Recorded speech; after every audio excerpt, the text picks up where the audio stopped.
Catholic pilgrims, as we learn from one of Spain's most revered saints, Saint Teresa of Avila, a spirited doctor of the Church. Join me, Amy Thomas, once a week as we read from Saint Teresa's book, The Interior Castle.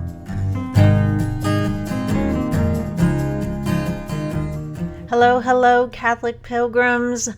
Thank you for pushing that play button and joining me. In my 20s, I had no grasp or concept of what holiness meant. Remember, I grew up Protestant, and there isn't much talk in the Protestant world about becoming holy. That's not true across the board, but in general. It's not that Protestants don't want you to lead a good life, but in my opinion, there is so little that Protestantism asks of you that holiness just isn't something that's talked about frequently. I think a big reason why is that for many Protestants, just having faith, sola fide, in Jesus is enough to get you into heaven. There's also the once saved, always saved mentality that says once you've been saved, there's nothing you can do to lose your salvation. And that's a dangerous way of thinking because it's basically a free license to sin.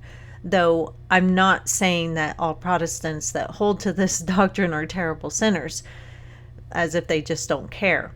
In fact, many do care, and their actions and behaviors show that they don't actually subscribe to this philosophy. With Catholicism, there's something more at play.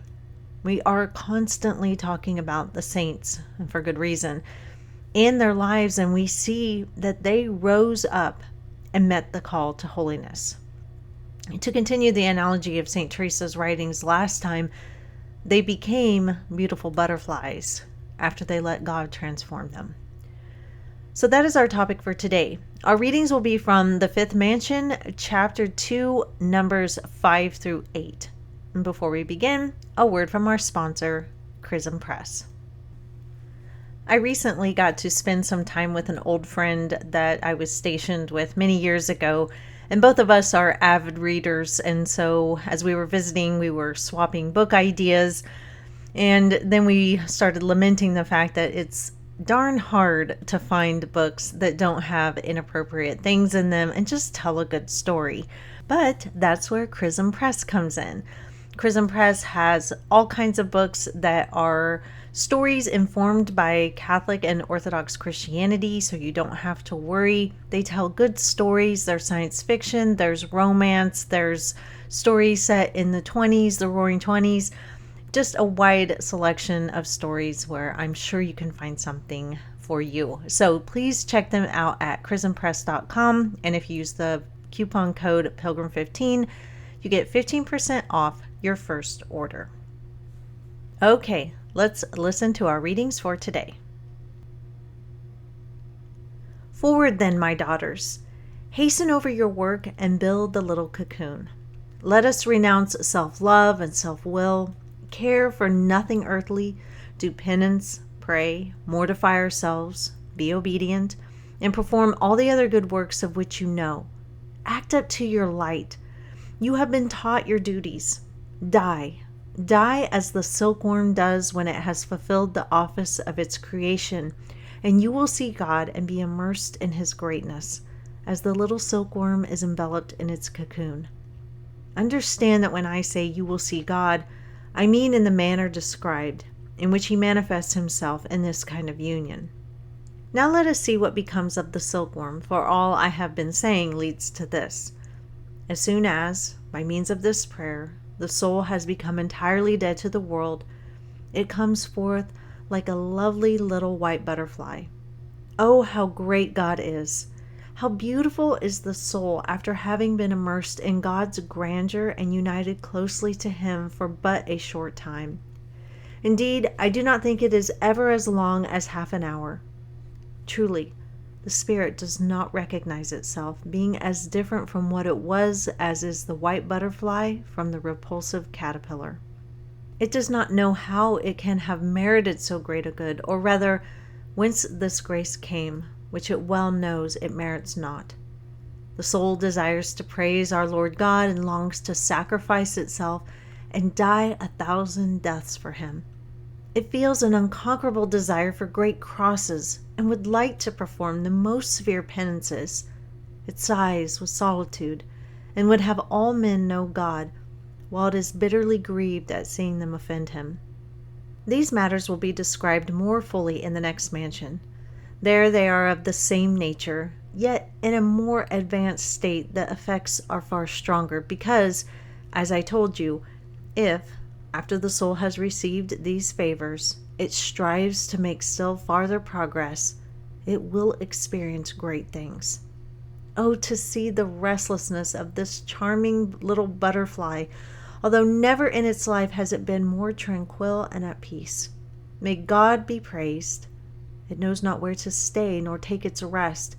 Everything on earth disgusts it after what it has experienced, particularly when God has often given it this wine which leaves fresh graces behind it at every draught. It despises the work it did while yet a caterpillar. The slow weaving of its cocoon, thread by thread.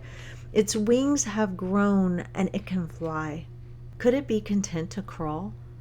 All that it can do for God seems nothing to the soul compared with its desire.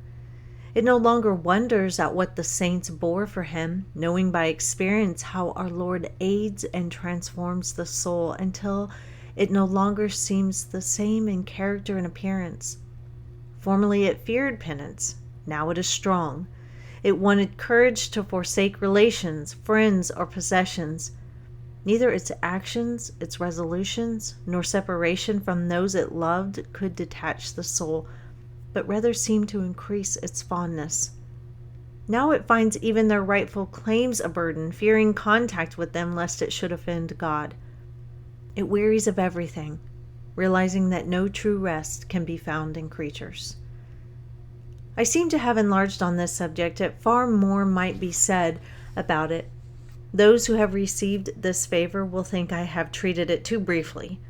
No wonder this pretty butterfly, estranged from earthly things, seeks repose elsewhere. Where can the poor little creature go? It cannot return to whence it came, for as I told you, that is not in the soul's power. Do what it will, but depends upon God's pleasure. Alas! What fresh trials begin to afflict the mind? Who would expect this after such a sublime grace? In fact, in one way or another, we must carry the cross all our lives. If people told me that ever since attaining to the prayer of union, they had enjoyed constant peace and consolation, I should reply that they could never have reached that state, but that, at the most, if they had arrived as far as the last mansion, their emotion must have been some spiritual satisfaction joined to physical debility. It might even have been a false sweetness caused by the devil, who gives peace for a time only to wage far fiercer war later on. I do not mean that those who reach this stage possess no peace.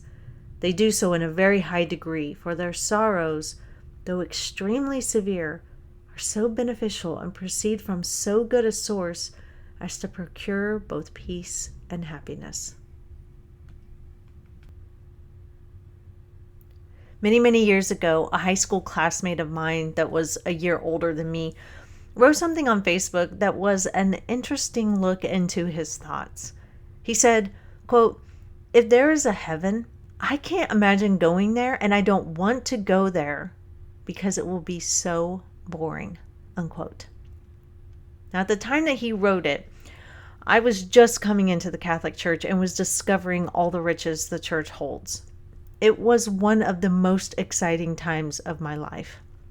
And to give a silly analogy, it was like I had been drinking skim milk my whole life, and then someone gave me delicious milk straight from the cow with the cream and all. It's like, that's what milk is supposed to taste like? Or I had been living my whole life in a dark room with only a candle for light, and then someone took me out into the sun. That's the level of excitement that I was at when I first converted. I still have excitement over the Catholic faith. It's just at that point in time, it was as if I had discovered a treasure box. Since my conversion, I have never once found the study of my faith or the worship of God boring. And most people, when you introduce them to spending 1 hour in front of the Blessed Sacrament, they look at you like you're crazy. 1 hour in silence, just sitting there. And I would have thought the same thing as a young 20-year-old person. I would have thought that would be so boring. But most people will tell you that it is a truly wonderful hour that goes by too fast. There's something about spending time in front of Christ that takes time to another dimension.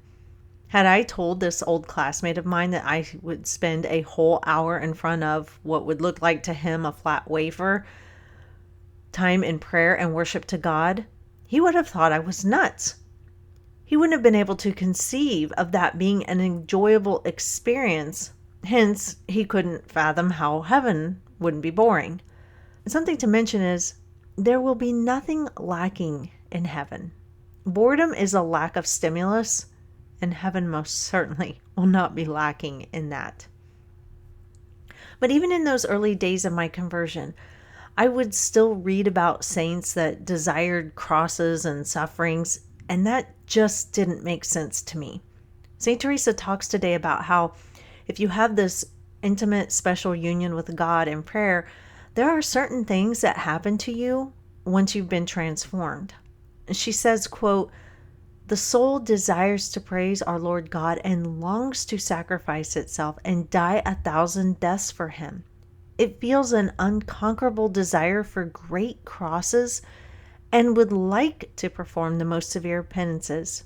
It sighs for solitude and would have all men know God, while it is bitterly grieved at seeing them offend him." Unquote. Now, on the surface, none of these things sound particularly fun. Wanting to sacrifice, die 1,000 deaths, desire great crosses, perform severe penances, sigh for solitude. But she goes on, quote, "Oh, to see the restlessness of this charming little butterfly, although never in its life has it been more tranquil and at peace.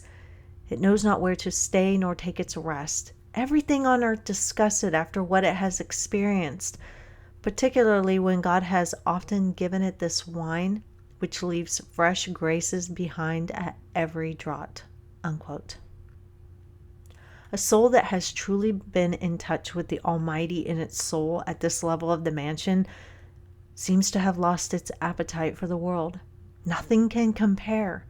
It's like they went into the light of the sun and then they were told to go back into the room with the candle and find enjoyment there. How could you when you've experienced the warmth and light of the sun? It would be very hard. Now, what St. Teresa is saying here today may scare you. And maybe it scares you because it doesn't sound peaceful and joyful. Wanting to perform penances and desiring crosses and those types of things. Maybe that doesn't sound peaceful and joyful to you. Or maybe it scares you because you're not at this place yet and you feel like you're doing something wrong or you're going to miss out. Don't fear on either account. The saints got to this point, and don't they all impress us with their lives? Their lives do not seem boring, and they also seem like they led peaceful and joyful lives, no matter what they went through. St. Teresa says, quote, "It," the soul, "no longer wonders at what the saints bore for him, knowing by experience how our Lord aids and transforms the soul until it no longer seems the same in character and appearance." Unquote.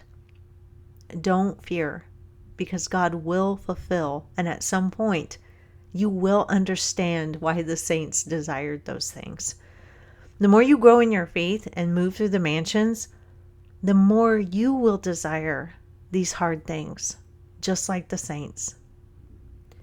And if you're scared that you aren't there yet, don't worry. It's not like I'm there yet. As St. Teresa has told us, if God gives us the graces, it will happen. Remember, don't force or push the issue. Just do as she says. She says, quote, "Act up to your light," unquote. Continue to do his will. Do your duties. Find God in prayer and be open to any transformation he wishes to work out in you, and you'll find your path to holiness. That is all for today, Catholic pilgrims. I look forward to meeting you back here very soon. And until then, live the faith boldly and travel well.